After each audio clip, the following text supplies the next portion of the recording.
الحمد لله وكفى وسلام على عباده الذين اصطفى.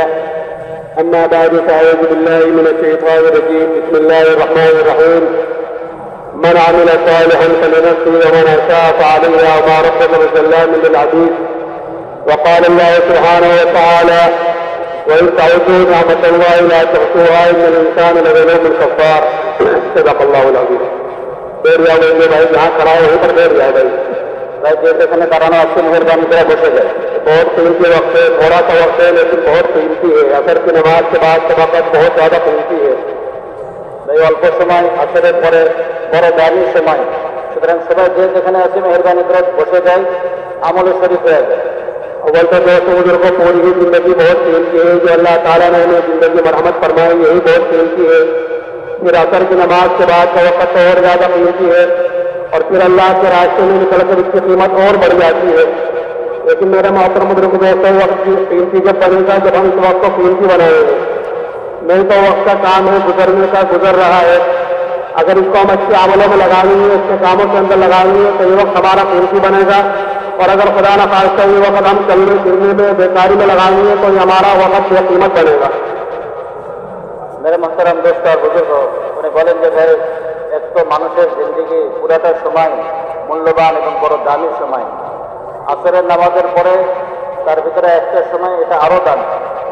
মানুষের জিন্দিগির সময়টা দামি তখনই হবে যখন এই সময়গুলিকে আমরা আমলের দ্বারা হেফাজত করব. নতুবা সময় তো চলে যাবে, স্থির থাকবে না, রুকে থাকবে না, সময় শেষ হয়ে যাবে. তো সময় যদি এই দিক সেদিকে ফেলায় ফেলায় অযথা নষ্ট করে তো সময় এটা মূল্যহীন হয়ে যাবে. বেফায়দা অনর্থক কাজের ভিতরে সময় ব্যবহার করার কারণে এগুলি নষ্ট হয়ে যাবে, সময় বেদামি হয়ে যাবে. কিন্তু এটাকে যদি কাজে লাগায়, আমলের ভিতরে লাগায়, তো আমলের ভিতরে লাগানোর কারণে আমাদের সময়টা দামি হয়ে যায়. اور زندگی جو قیمتی بنتی ہے وہ اعمال ہی سے بنتی ہے. زندگی کا بننا بگڑنے کا تعلق دنیا کی کسی چیز سے نہیں ہے، بلکہ زندگی کے بننے بگڑنے کا تعلق انسان کے عمل سے ہے. کہ عمل سے زندگی بنتی ہے. جنت بھی جہنم بھی یہ کافی اپنی فطرت میں نہ نوری ہے نہ ناری ہے. کہ انسان کے بننے بگڑنے کا تعلق دنیا کی کسی چیز سے نہیں ہے، بلکہ انسان کے بننے اور بگڑنے کا تعلق انسان کے اعمال سے ہے. اعمال کہلاتے ہیں کہ انسان صبح سے شام تک 24 گھنٹے جو کام کرتا ہے، کھانا پینا سونا کمانا خرچ کرنا شادی بیاہ، یہ سارے جو کام کرتا ہے یہ اس کے اعمال کہلاتے ہیں. یہی اعمال غیر بھی کرتے ہیں اور یہی اعمال مسلمان بھی کرتا ہے. فرق اس میں اتنا ہے ہم میں اور ان میں کہ ہمیں ان سارے کام کرنے کا طریقہ بدلایا گیا ہے. لقد کان لکم فی رسول اللہ اسوۃ حسنہ، کہ تمہارے لیے زندگی گزارنے کا بہترین نمونہ، یعنی عمل کرنے کا بہترین نمونہ کہ وہ تمہارے پیارے نبی کی زندگی ہے. کہ کل قیامت کے دن اللہ تعالیٰ ایک کو اس نمونے کے مطابق دیتے ہیں. جس کی جتنی زندگی نبی کے طریقے کے مطابق ہوگی، اللہ کیا اس کی قدر و قیمت ہوگی، اللہ کیا اس کی حیثیت ہوگی. اور جس کی جتنی زندگی نبی کے طریقے سے ہٹی ہوئی ہوگی، اتنے ہی اللہ کیا بے قیمت ہوگا، اتنے ہی اللہ کیا بے حیثیت ہوگا.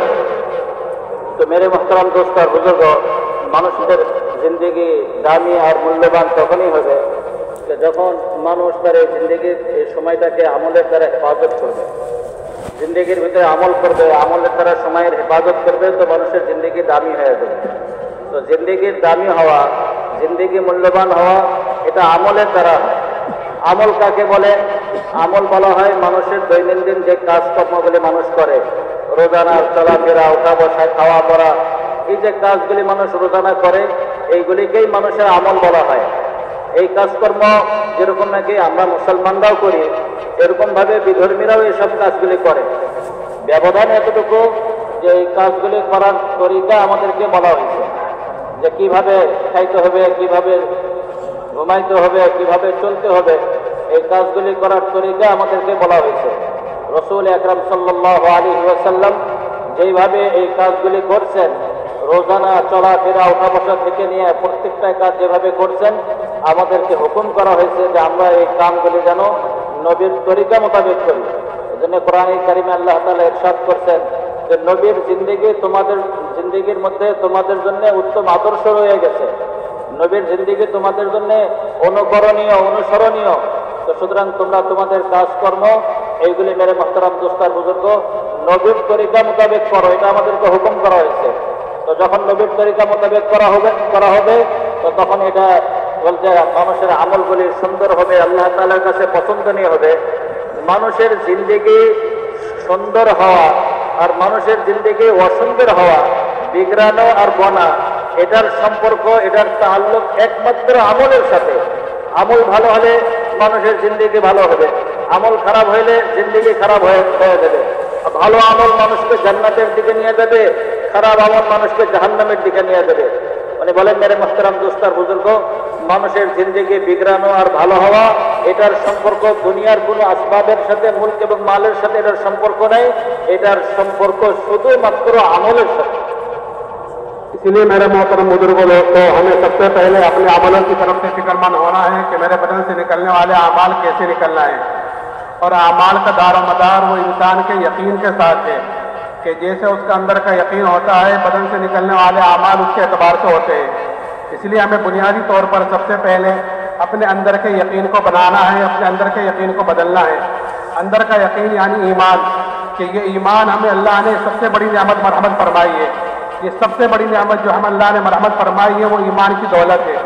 इसलिए कि इनामात तो अल्लाह ताला के बेशुमार है, कि कुरान में कहता है वही ताउदू निअमतुल्लाह ला तुहसूहा, कि अल्लाह ताला के इनामात तो इतने हैं कि अगर हम अल्लाह की नेमतों को गिनना चाहें, शुमार करना चाहें तो हम अल्लाह की नेमतों को गिन नहीं सकते, शुमार नहीं कर सकते। कि इतने इनामात अल्लाह ताला के हमारे ऊपर कदम कदम पर, सांस सांस पर अल्लाह ताला की नेमतें बारिश की तरह हमारे ऊपर उतर रही हैं। और ऐसी ऐसी नेमतें हैं कि अल्लाह की एक नेमत बड़ी नेमत होती है, लेकिन हमारा ध्यान उधर नहीं जाता कि ये भी अल्लाह की नेमतों में से कोई नेमत है। इसलिए कि मेरे मोहतरम बुजुर्गों दोस्तों, हर चीज़ की कदर व कीमत, हर चीज़ की कदर व कीमत आदमी को उस वक्त पता चलती है और उस वक्त महसूस होती है जब वो चीज़ हाथ से निकल जाती है। जब तक कोई चीज़ आदमी के हाथ में होती है उसकी कदर व कीमत का अंदाजा नहीं होता। जब वो चीज़ हाथ से चली जाती है तो पता चलता है कि मैंने कितनी बड़ी चीज़ खोई है। इसलिए जनाब रसूलुल्लाह सल्लल्लाहु अलैहि वसल्लम ने फरमाया कि 5 चीज़ों की कदर करो, 5 चीज़ों से पहले। अब हम गौर करें तो इन 5 चीज़ों में पूरी जिंदगी का मजमुआ आ गया। आपने फरमाया कि जवानी की कदर करो बुढ़ापे से पहले, कि जवानी की इबादत कि वो अल्लाह क्या मकबूल है, कि वो 7 आदमी जो कल अर्श के साए के नीचे में होंगे उनमें एक वो जवान भी होगा जो जवानी में अल्लाह की इबादत करता होगा। क्यों? इसलिए कि जवानी में आदमी के अंदर ख्वाहिशों का भी दौर होता है, आज़ाद कभी होते हैं कि उन ख्वाहिशों को कुर्बान कर ये आदमी अपनी जवानी अल्लाह की इबादत में, उसके दीन को फैलाने में, उसके दीन पर चलता है, तो फिर ऐसी जवानी की इबादत अल्लाह क्या मकबूल है। तो जवानी की कदर बुढ़ापे से पहले। और ये फरमाया कि मालदारी की कदर करो तंगदस्ती से पहले, और कि जिंदगी की कदर करो मौत से पहले, और सेहत की कदर करो बीमारी से पहले। और ये फरमाया कि खाली औकात की कदर करो मजबूरी से पहले। खाली औकात की कदर क्या है? कि मिसाल के तौर पर खाली औकात की कदर बतला रहा हूँ कि माशाअल्लाह इतना बड़ा मजमा जमा है, इज्तिमा हो रहा है, इंशाअल्लाह हज़ारों आदमी कल अल्लाह के रास्ते में यहाँ से निकलेंगे, सैकड़ों जमातें अल्लाह के रास्ते में निकलेंगी। कि खाली औकात की कदर क्या? कि एक हदीस पाक का मफ़हूम है कि जो आदमी 40 दिन इखलास के साथ ऐसी तरह नमाज पढ़े कि उसकी तकबीर औला फौत ना हो, तो उसको 2 बड़े परवाने अल्लाह की तरफ से मिलते हैं। एक परवाना जहन्नम से छुटकारे का और दूसरा निफाक से बरी होने का। ये 2 बड़े परवाने उसको मिलते हैं जो 40 दिन इखलास के साथ ऐसी तरह नमाज पढ़े कि तकबीर औला फौत ना हो। तो अल्लाह के रास्ते में निकलकर इस हदीस पर अमल करने का बेहतरीन वक्त होता है। न घर है, न कारोबार है, न दोस्त अहबाब है, न किसी की खुशी में जाना, न किसी की गमी में जाना, कि हर वक्त मस्जिद ही में रहना है और कोई काम ही नहीं है। गश्त के लिए जाते हैं, मुलाकात के लिए जाते हैं, खाना पीना सोना सारे काम मस्जिद में है। तो इस हदीस पर अमल करने का अल्लाह के रास्ते में निकलकर बेहतरीन वक्त होता है खाली औकात, कि हमने वक्त को फारिग किया है, कोई काम नहीं यहाँ पर। लेकिन अगर यहाँ इस हदीस पर अमल ना हुआ तो घर आकर इस हदीस पर अमल करना मुश्किल हो जाएगा। इसलिए कि सैकड़ों झमेले इंसान के साथ लगे हुए हैं कि 38 दिन तक तकबीर औला के साथ पढ़ी, लेकिन एक मरतबा एक ज़कात निकल गई तकबीर औला से कि इस फजीलत से तो महरूम हो गया, सवाब मिलेगा। तो इसलिए मैंने अर्ज़ किया कि खाली औकात की कदर, कि अल्लाह के रास्ते में निकलने का वक्त इसकी कदर करें कि हमारे वक्त गफलत में न गुजर जाए, इस वक्त की कदर करें तो हमें अल्लाह ताला इस बरकत से 40 दिन इखलास के साथ पढ़ने की बरकत से ये 2 बड़े परवाने अल्लाह ताला ने लग जाएंगे। तो मेरे मुहतरम दोस्त और बुजुर्गों, উনি বলেন যে এই জন্য আমাদেরকে নিজেদের আমলের প্রতি দৃষ্টি দিতে হবে, আমলের প্রতি নিজেদের আমলের প্রতি দৃষ্টি দেওয়া। আমাদের আমল সুন্দর হয়, আমল ঠিক হয়ে যায়, এইটার দিকে খুব খেয়াল রাখতে হবে। তো আমল যখন আমাদের ঠিক হয়ে যাবে, তো এটার দ্বারা আল্লাহ তাআলা আমাদের জিন্দেগিকে বানিয়ে দেবে। তো মেরে মহতারাম দোস্তার বুজুর্গ, আমল তখন ঠিক হবে আর আমল সুন্দর তখনই হবে যে যখন আমার অন্তরের দিলের ইয়াকিন ঠিক হবে। দিলের ইয়াকিন যখন ঠিক হয়ে যাবে, তো মেরে মহতারাম দোস্তার বুজুর্গ, তখন বাহিরের আমল যেগুলি অঙ্গ প্রত্যঙ্গের ব্যবহার এইগুলিও ঠিক হয়ে যাবে। এই জন্য সর্বপ্রথম অন্তরের ভিতরে ঈমানকে জায়গা দিতে হবে। ইয়াকিন অর্থাৎ ঈমান, আল্লাহ তাআলার জাতের উপরে অগাধ বিশ্বাস, এটাকে অন্তরের ভিতরে জায়গা দিতে হবে, অন্তরের ভিতরে বসায় নিতে হবে, অন্তরের অন্তঃস্থলের ভিতরে। ঈমান আল্লাহ তাআলার বহুত বড় নিয়ামত, বহুত বড় নিয়ামত। আল্লাহ তাআলা বান্দাকে অসংখ্য নিয়ামত দান করছেন। সকাল থেকে নিয়ে সন্ধ্যা পর্যন্ত বৃষ্টির মতো আল্লাহ তাআলার নিয়ামত আমাদের উপরে বর্ষণ হইতেছে। সর্বদাই আমরা আল্লাহ তাআলার নিয়ামতের ভিতরে হাবুডুবু খাইতেছি। আল্লাহ তাআলার সব নিয়ামতই বড় বড়, কিন্তু তার ভিতরে বিশেষ কিছু নিয়ামত আছে যেগুলি আল্লাহ তাআলা বিশেষভাবে বান্দাকে দান করেন, যেগুলি বহুত বড় বড় নিয়ামত। ঈমানের নিয়ামত তার ভিতর থেকে একটা নিয়ামত। তো মেরে মুহতারাম দোস্তার বুজুর্গ, যখন ঈমান জিন্দেগির ভিতরে আসবে, এই নিয়ামত যখন আমার জিন্দেগির ভিতরে আসবে, তো আল্লাহ তাআলার আহকামাত আমার জিন্দেগির ভিতরে জিন্দা হবে, আল্লাহর হুকুম পালন করা আমাদের সহজ হয়ে যাবে। এই জন্য আল্লাহ তাআলার নিয়ামত বান্দার উপরে এত বেশি। আল্লাহ তাআলা কোরআনে ইরশাদ করেন যে বান্দা, আমি তোমাকে এত নিয়ামত দিয়েছি, এই নিয়ামতগুলি যদি তুমি গণনা শুরু করো তো গুণে শেষ করতে পারবে না। ওয়া ইন তাউদ্দু নি'মাতাল্লাহি লা তুহসুহা, আমার দেওয়া নিয়ামত তোমরা গোনা শুরু করলে গুণে শেষ করতে পারবে না। এত নিয়ামত আল্লাহ তাআলা আমাদেরকে দিয়েছেন। এই জন্য মেরে মুহতারাম দোস্ত বুজুর্গ, কিন্তু নিয়ামত সবটাই আল্লাহর নিয়ামত, সর্বদাই আল্লাহর নিয়ামতের ভিতরে ডুবে আছি।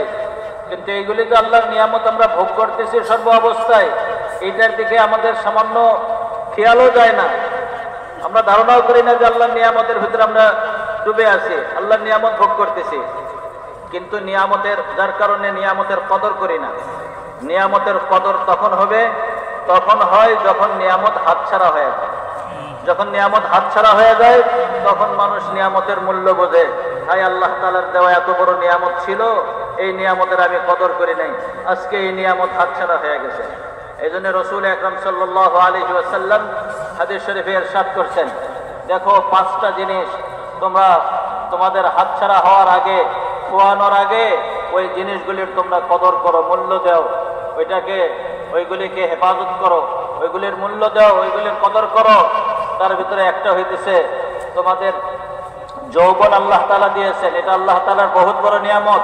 বার্ধক্য আসার আগে আগে যৌবনের কদর করো, কারণ যৌবন যখন শেষ হয়ে যাবে, এরপরে যখন বার্ধক্য আসবে, আর হাজারো আফসোস করলে এই যৌবন আর ফিরে আসবে না। তো যৌবনকাল বড় একটা মানুষের জন্য একটা শক্তিশালী সময় একটা। এই সময়ের ভিতরে মানুষ যা ইচ্ছা তাই করতে পারে, ইবাদত চাইলে ইবাদত করতে পারে, নাফরমানি চাইলে নাফরমানি করতে পারে, বহুত কিছু করার মন মানসিকতা এই সময়ের ভিতরে থাকে। তো এই সময়টাকে আল্লাহ তাআলার ইবাদতের মাধ্যমে, আল্লাহকে সন্তুষ্টি করার মাধ্যমে এই যৌবনটাকে হেফাজত করা। তো মেরে মুহতারাম দোস্তার বুজুর্গ, রাসূল আকরাম সাল্লাল্লাহু আলাইহি ওয়াসাল্লাম হাদিস শরীফে ইরশাদ করেছেন, কিয়ামতের ময়দানে 7 ব্যক্তিকে আল্লাহ তাআলা আরশের ছায়ার নিচে স্থান দান করবেন। যেই দিন আল্লাহ তাআলার আরশের ছায়া ব্যতীত আর কোনো ছায়া থাকবে না, তার ভিতরে ওই ব্যক্তি কে যে তার যৌবনকালে আল্লাহর ইবাদত করছে, যৌবনকালটা আল্লাহর ইবাদতের ভিতরে কাটায় দিছে। তো এই ব্যক্তিকে আল্লাহ তাআলা কিয়ামতের ময়দানে আল্লাহর আরশের নিচে ছায়া দান করবেন। এরপরে রাসূল আকরাম, এই জন্য যৌবনকাল এটা আল্লাহ তাআলা একটা বহুত বড় নিয়ামত। এই নিয়ামত যতদিন আল্লাহ তাআলা আমাদেরকে দিয়েছেন, যতদিন আছে, তো এটার কদর করা, এটার মূল্য দেওয়া।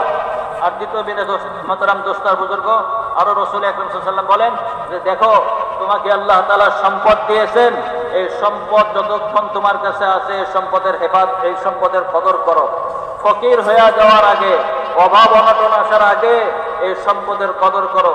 এটাকে যেখানে সেখানে খরচ করো না, আল্লাহর নাফরমানের কাজে খরচ করো না, আল্লাহ রাজি খুশি হয় এরকম জায়গায় খরচ করো। আর মেরে মুহতারাম দোস্তার বুজুর্গ বলেন যে সুস্থতার নিয়ামত আল্লাহ তাআলা দিয়েছেন, এই সুস্থতার নিয়ামতের কদর করো। অসুস্থ হয়ে যাওয়ার আগে সুস্থতার নিয়ামতের কদর করো। আর মেরে মুহতারাম দোস্ত বুজুর্গ, আল্লাহ তাআলা তোমাকে একটা সময় দিয়েছেন, অবসর সময়। এই অবসর সময়টার কদর করো, মূল্য দাও। এই সময়টা তোমার হাতছাড়া হওয়ার আগে। এই সময় হাতছাড়া হয়ে গেল, এই অবসর সময়, এই দুনিয়ার জিন্দেগির যে খালি সময়গুলি, এই সময়গুলির মূল্য দাও, এটা হাতছাড়া হওয়ার আগে। মেরে মুহতারাম দোস্ত বুজুর্গ, উনি উদাহরণ দিতেছেন যে খালি সময়, অবসর সময়, এটা কি উদ্দেশ্য। এক হাদিসের ভিতরে রাসূল আকরাম সাল্লাল্লাহু আলাইহি ওয়াসাল্লাম ইরশাদ করছেন যে ব্যক্তি 40 দিন পর্যন্ত তাকবীরে উলার সাথে নামাজ আদায় করবে, আল্লাহ তাআলা তাকে দুইটা পরওয়ানা, দুইটা সার্টিফিকেট দান করবেন। একটা হইতেছে জাহান্নাম থেকে মুক্তি দান করবেন, আর একটা হইতেছে মুনাফিকি থেকে আল্লাহ তাআলা তাকে মুক্ত করে দিবেন। সে মুনাফিকও হবে না, আর সে জাহান্নামেও যাবে না। তো এত বড় বড় দুইটা সার্টিফিকেট আল্লাহ তাআলা ওই বান্দাকে দিয়ে দিবেন যে 40 দিন পর্যন্ত তাকবীর উলার সাথে নামাজ আদায় করবে। এখন মেরে মুহতারাম দোস্তর বুজুর্গ, এই যে ইস্তেমার ময়দান, আমরা এখানে একত্রিত হয়েছি, এখান থেকে আলহামদুলিল্লাহ একটা বড় সংখ্যা যারা আল্লাহ তাআলা রাস্তায় বাহির হইবেন, চিল্লা 4 মাসের জন্য এখান থেকে বাহির হইবেন। এই যে চিল্লা 4 মাসে বাহির হইলেন, বাহির হওয়ার পরে এই যে এই সময়ের ভিতরে এই হাদিসের উপরে আমল করার আমাদের একটা মোক্ষম সময়, বড় একটা সুযোগ। এখন যদি আল্লাহ তাআলার রাস্তায় বাহির হওয়ার এই সুযোগের ভিতরে আমরা 40 দিন পর্যন্ত তাকবীরুল্লাহর সাথে আমল করি, নামাজটা পড়ি, তো মেরে মুহতারাম দোস্তার বুজুর্গ, বাড়িতে যাওয়ার পরে এই আমলটার উপরে আমরা টিকে থাকতে পারবো। আর এখানেই যদি করতে না পারি, এখানে আমাদের কোনোই ব্যস্ততা নেই, ঘর সংসার নাই, বিবি বাচ্চা নাই, খ্যাত কৃষি নাই, কোনো কিছু নাই, একদম অবসর। এখানে যদি 40 দিন পর্যন্ত তাকবীরুল্লাহর সাথে নামাজটা পড়তে না পারি, তো বাড়ি গেলে কিভাবে পড়বো?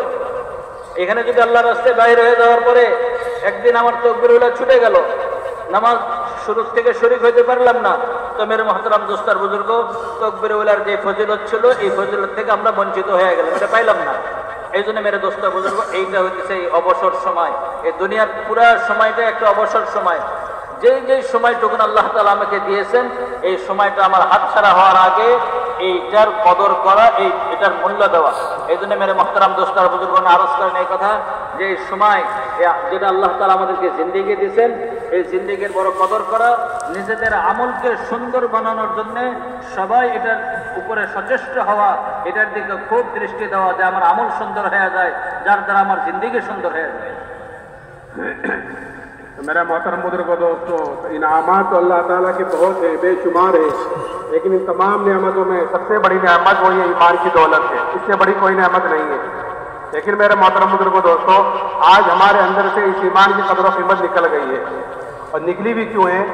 निकली भी इसलिए है कि जो चीज़ आदमी को बगैर मेहनत के, बगैर मुजाहिदे के, बगैर कुर्बानियों के जो चीज़ आदमी को मिल जाती है, आदमी के अंदर उसके कदर और कीमत कम होती है बनिस्बत उसके जो चीज़ आदमी मेहनत कर कर हासिल करता है।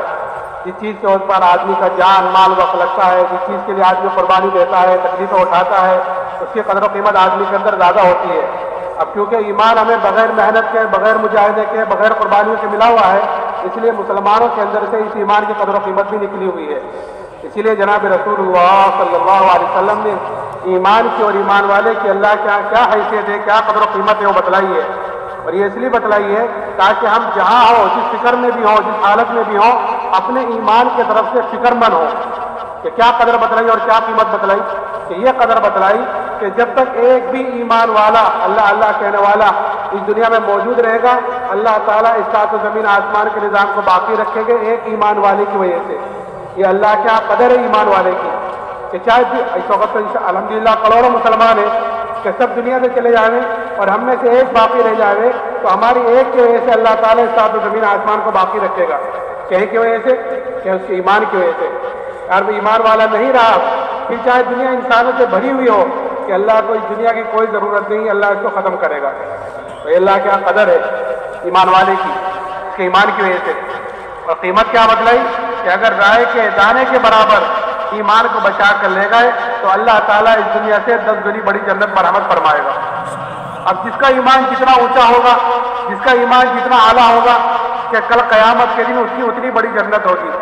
ये इज्तिमाअत का होना, ये अल्लाह के रास्ते में निकलना, मेरे मोहतरम बुजुर्गों, दोस्तों, ये खाली इज्तिमात तक के हद तक नहीं है, बल्कि ये अपने अंदर एक फिक्र पैदा करने के लिए है कि हमारे अंदर अपनी दीन की कमजोरी का, हमारे अंदर अपने ईमान की कमजोरी का, हमारे अंदर एहसास पैदा हो जाए।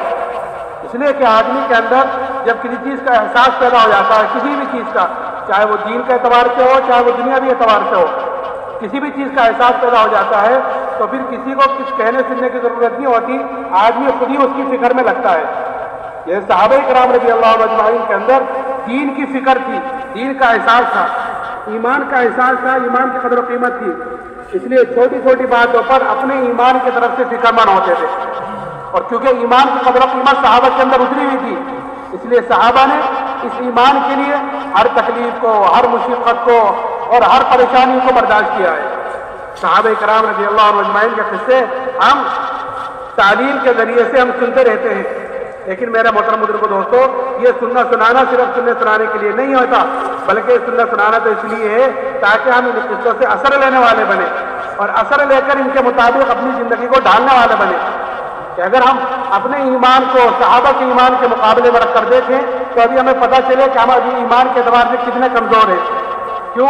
इसलिए कि सहाबा ने अपने ईमान को फिक्रों से, मेहनतों से, कुर्बानियों से, मुजाहिदों से के बनाया था कि जिस चीज़ पर आदमी की जान माल मेहनत लगती है, कुर्बानी होती है, कि वो चीज़ बनती है, चाहे वो दुनिया की हो चाहे वो आखिरत की हो।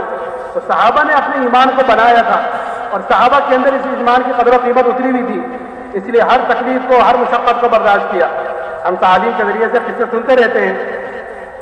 एक सहाबी हज़रत खब्बाब बिन अरद रज़ी अल्लाह तआला अन्हु, उनसे एक मरतबा हज़रत उमर रज़ी अल्लाह तआला ने पूछा कि खब्बाब ज़रा उन तकालीफ की तफसील बतलाओ जो ईमान की वजह से आई हैं, जो हालात, जो मुसीबत तुम पर ईमान की वजह से आए हैं, ज़रा उनकी तफसील तो बतलाओ। तो हज़रत खब्बाब ने कहा, अमीरुल मोमिनीन आप ज़रा मेरी कमर देखें। जब कमर देखी तो हज़रत उमर ने फरमाया, खब्बाब ऐसी कमर तो किसी की नहीं देखी जैसी तुम्हारी है। तो हज़रत खब्बाब ने फरमाया, अमीरुल मोमिनीन मुझे तो आग के अंगारों पर लिटाकर घसीटा जाता था और मेरी चर्बी से, मेरे खून से आग बुझती थी। कहे की वजह से? कि ईमान की वजह से। कि एक औरत के गुलाम थे, जब उसको ये पता चला कि जनाब रसूलुल्लाह सल्लल्लाहु अलैहि वसल्लम से मिलते हैं तो सरिये को गर्म कर कर उससे उनके बदन को दाग देती थी सजा के तौर पर, कि यह तो ईमान से फिर जाए, नहीं तो इस सजा को भुगतते रहे। लेकिन क्योंकि ईमान की जिस चीज़ की कदर कीमत आदमी के अंदर उतर जाती है कि फिर आदमी उसके लिए अपनी सारी चीज़ झोंक देता है, अपनी जान, अपना माल, और उसके लिए हर तकलीफ, हर परेशानी को उसके लिए उठाता है।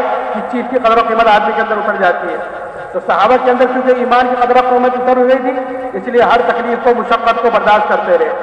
और फिर इतना ही नहीं, जब फुतूहात का दरवाज़ा खुला अल्लाह की तरफ से, इसलिए कि मोमिन की अलामत बतलाई गई है, ईमान वाले की अलामत बतलाई है कि ईमान वाला जो काम करता है, जो भी काम करता है, नमाज पढ़ी है, रोज़ा रखा है, अब इस वक्त अल्लाह के रास्ते में निकले, हम अल्लाह के रास्ते में निकल कर के सर्दी गर्मी बर्दाश्त की है, कुर्बानी दी है, आदमी मुजाहिदा करता है, आदमी को तकलीफें होती हैं। अल्लाह ताला हज़रात की इस निकलने को कबूल फरमावे और आपकी इन मुशक्क़तों को और इन कुर्बानियों को आपके लिए भी और पूरी उम्मत के लिए हिदायत का जरिया फरमावे। तो जो भी अमल करता है मुसलमान, कि उसका बदला वो दुनिया में नहीं चाहता, बल्कि उसका बदला वो आखिरत में चाहता है। इसलिए कि उसको पता है यहाँ जो मिलेगा वो वक्ती मिलेगा और थोड़ा मिलेगा, और आखिरत में जो मिलेगा वो हमेशा के लिए मिलेगा और दुनिया से बहुत ज़्यादा मिलेगा। तो मोमिन जो काम करता है उसका बदला वो दुनिया में नहीं चाहता, और मोमिन जो काम करता है वो सिर्फ अपने अल्लाह को राज़ी करने के लिए, कोई देख रहा है नहीं देख रहा है, कोई खुश है ना खुश है, कोई क्या कहेगा, कि उसको उसकी परवाह नहीं है कि मेरा अल्लाह मुझसे राज़ी हो जाए, हर चीज़ को उसको देखता है। तो मेरे मुहतरम दोस्त और बुजुर्ग उन्हें बोलें जो अल्लाह ताला আমাদেরকে যে সমস্ত নিয়ামত দিয়েছেন, এই নিয়ামতের ভিতরে সবচেয়ে বড় নিয়ামত হচ্ছে ঈমানের নিয়ামত। ঈমান সবচেয়ে বড় নিয়ামত আল্লাহ তাআলার দেওয়া নিয়ামত সমূহের মধ্যে। কিন্তু আজকে আমাদের অন্তর থেকে আল্লাহ তাআলার দেওয়া এত বড় নিয়ামতের মূল্য একদমই বাহির হয়ে গেছে।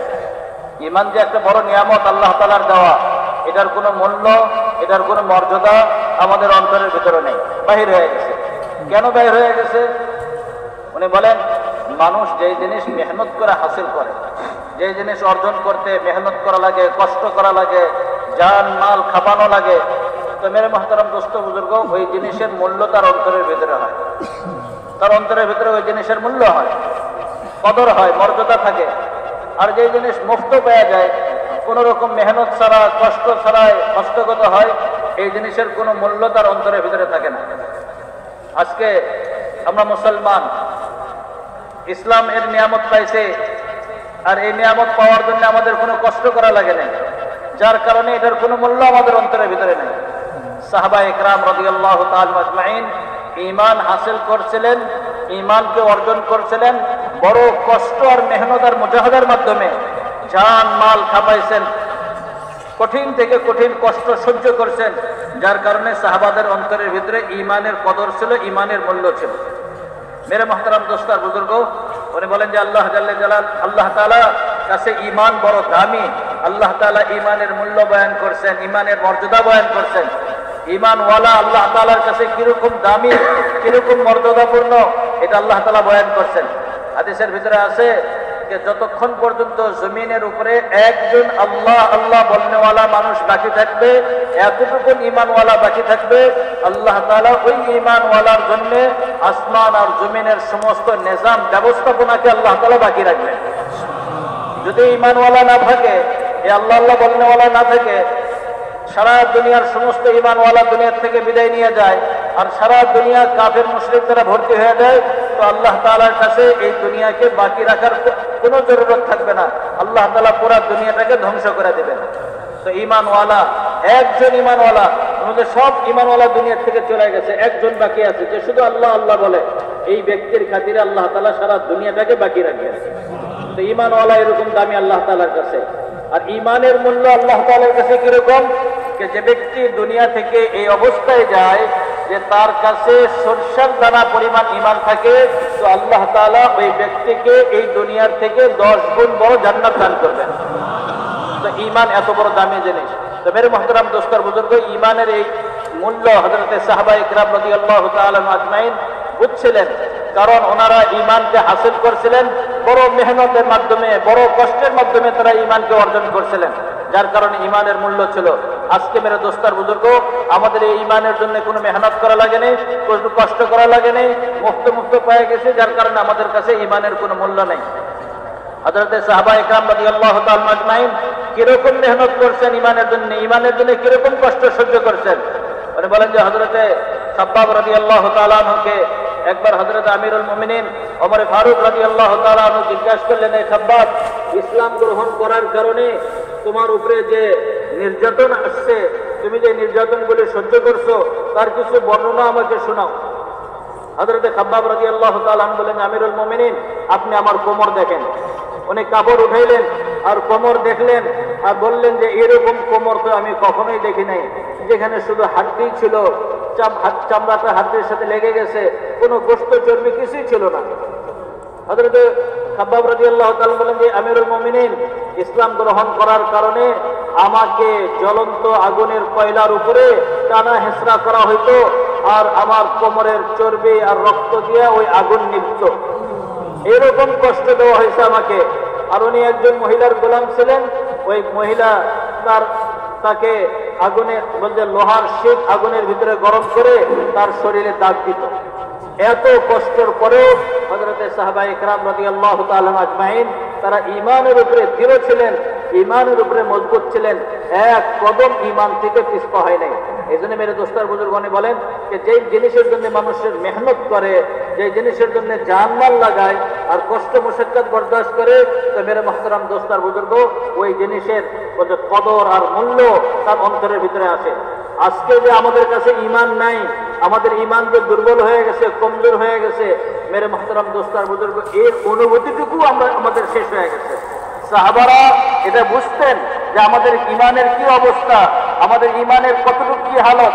তালিমের হালকার ভিতরে আমরা সাহাবাদের ঘটনাগুলি শুনি। এই ঘটনাগুলি পড়া শোনা এইগুলি এই জন্যে না যে বাস এগুলি শুনলাম শুধু একটু শুনতে ভালো লাগলো শুনলাম, এরকম না, বরং এইগুলি শোনার মাধ্যমে শিক্ষা অর্জন করা এবং নিজেদের ঈমানকে সাহাবাদের ঈমানের সাথে মুওয়াজানা করা, মিলানো, যে সাহাবাদের ঈমানের কিরকম স্তর ছিল আর আমাদের ঈমানের কি স্তর। সাহাবারা কঠিন কঠিন অবস্থার ভিতরে তারা নিজেদের ঈমানের উপরে কিরকম দৃঢ় ছিলেন, মজবুত ছিলেন, আর আমাদের ঈমানের কি অবস্থা। এইটা মোয়াজনা করার জন্য, এটাকে অনুধাবন করার জন্য মেরে মুহতারাম দোস্তার বুজুর্গ, এই তালিমের হালকার ভিতরে এই সব ঘটনা বারবার শোনা। আলহামদুলিল্লাহ, এখানে জমা হওয়া আর এই ময়দানের ভিতরে এই সমস্ত দিনই কথাবার্তা শোনা আর আল্লাহর রাস্তায় বাহির হওয়া, এই সব মেহনত এই জন্যেই যে আমাদের অন্তরের ভিতরে এই অনুসূচনাটুকু আসে, আমরা এটা অনুধাবন করতে পারি যে আমাদের ইমানের কি অবস্থা। যখন এটা অনুধাবন করতে পারবো তো অনুশোচনা আসবে, আর যখন অনুশোচনা আসবে তো মেরে মুহতারাম দোস্ত বুজুর্গ, ওই কমি আর কমজোরিকে পুরা করার ফিকিরও পয়দা হবে। এই জন্য মেরে দোস্তার বুজুর্গ, এই জন্য এই মেহনত, এই ইমান আল্লাহ তাআলার দেওয়া বহুত বড় নিয়ামত। এটা আমার জিন্দেগির ভিতরে আসে, এইটার জন্য সব রকমের কষ্ট মশাক্কাত বরদাস্ত করে আল্লাহ রাস্তায় বাইর হওয়া, ইমানকে হাসিল করা, ইমানকে শিখা। মেরে মুহতারাম দোস্ত বুজুর্গ, যখন ইমানের জন্য মেহনত হবে, ইমান জিন্দেগির ভিতরে আসবে। ইমানদার ব্যক্তি মুমিন, তার আলামত বলা হয়েছে। ইমানদার একজন ব্যক্তি মুমিন, সে তার আলামত কি?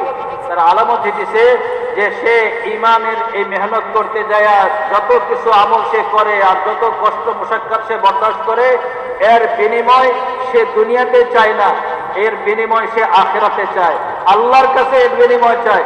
কারণ দুনিয়া ক্ষণস্থায়ী, আর দুনিয়ার ভিতরে যে মানুষ এটার প্রতিদান দিবে এটাও সামান্য হবে। আল্লাহ তাআলা অসীম খাজানার মালিক, আর আখিরাত চিরস্থায়ী।